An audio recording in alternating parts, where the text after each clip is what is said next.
Dimanche dernier, l'auteur de la lettre aux Hébreux nous appelait à tenir ferme l'affirmation de notre foi et à avancer avec assurance. Ce matin, la liturgie de la parole nous appelle à prier, à crier avec détermination vers le Seigneur, comme Bartimée.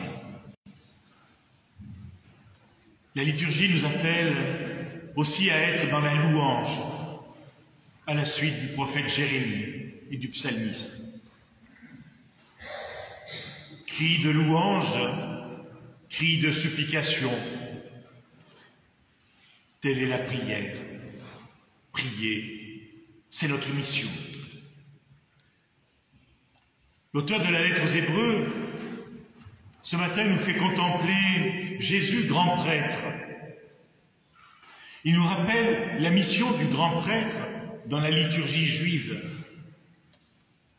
Intervenir en faveur des hommes dans leur relation avec Dieu et offrir des sacrifices pour les péchés, les siens et ceux du peuple.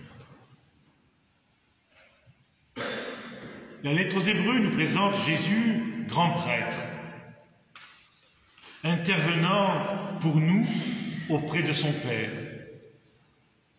et s'offrant en sacrifice par amour pour nous, par amour pour son Père. Jésus est grand prêtre. S'il est cet unique prêtre,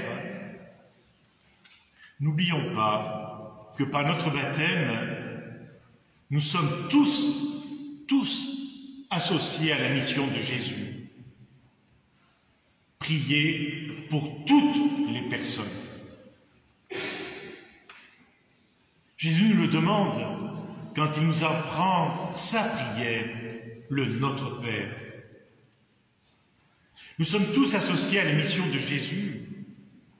Prier et se donner à son Père et à nos frères en humanité pour les aimer et les servir comme lui.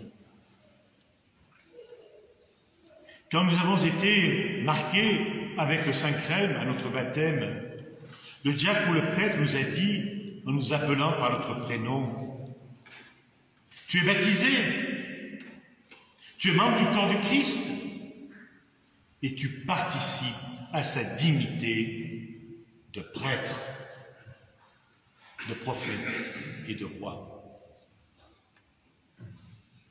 Parmi tous ces baptisés participant à cette triple dignité du Christ Jésus, le Seigneur en appelle quelques-uns pour être, par le sacrement de l'ordre, signe du Christ tête qui rassemble son peuple pour le conduire, l'enseigner, le sanctifier, le servir. Les prêtres, ministres ordonnés, sont d'abord des disciples du Christ, des frères pour les autres chrétiens. Saint Augustin, en arrivant comme évêque à Hippone, déclarait « Avec vous, je suis chrétien, pour vous, je suis évêque. » Baptisés, nous sommes donc tous prêtres, chargés d'intercéder auprès de Dieu pour nos frères et sœurs en humanité ou dans la foi, proches ou lointains. La prière chrétienne est la prière du corps du Christ dont nous sommes tous membres. Un chrétien ne peut pas prier pour lui tout seul. Même s'il est seul, il prie avec les autres et pour les autres, en communion avec eux. C'est au cœur de cette prière que nous pouvons insérer notre propre prière personnelle pour nous-mêmes. Bartimée, dans l'évangile de ce jour, nous donne une belle leçon de prière. Il crie, et bien que rabroué, il crie de plus en plus fort pour être entendu. Jésus l'entend le fait appeler. Ce petit détail est important. Il nous fait toucher quelque chose de la dimension communautaire de la prière. La prière de Bartimée est toute simple. Fils de David, Jésus, prends pitié de moi. Cette prière a inspiré la prière du cœur, chère à nos frères d'Orient. Jésus, Fils de Dieu, Sauveur, prends pitié de moi, pécheur. Bernadette, qui reconnaissait ne pas savoir faire de longues prières, nous laisse aussi de très beaux exemples de prières courtes, jaillissant de son cœur. Mon Dieu, je crois en vous, j'espère en vous, je vous aime. Mon Dieu, je vous aime de tout mon cœur.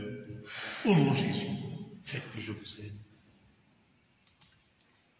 Pensons encore à sa prière de pauvre mendiante, ou celle sur Jésus seul, pour richesse, pour guide, pour modèle.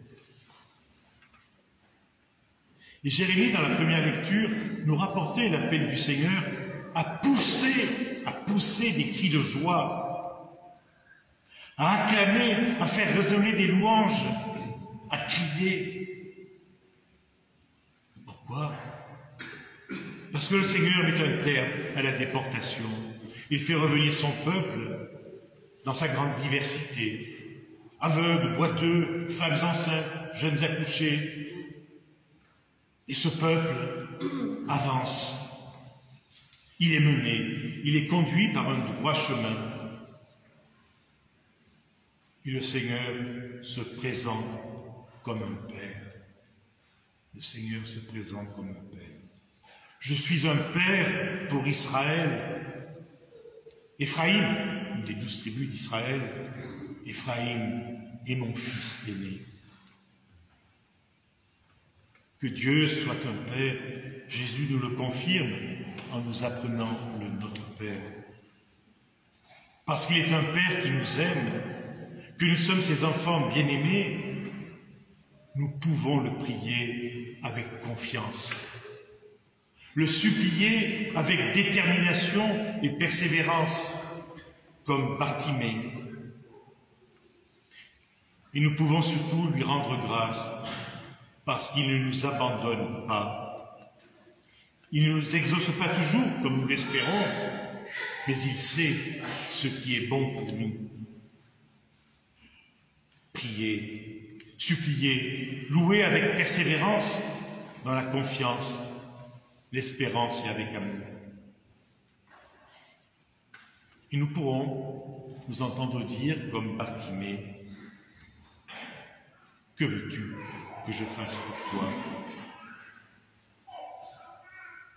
Va, ta foi t'a sauvé. » Et nous pourrons avec le psalmiste chanter « Quelle merveille le Seigneur fit pour nous !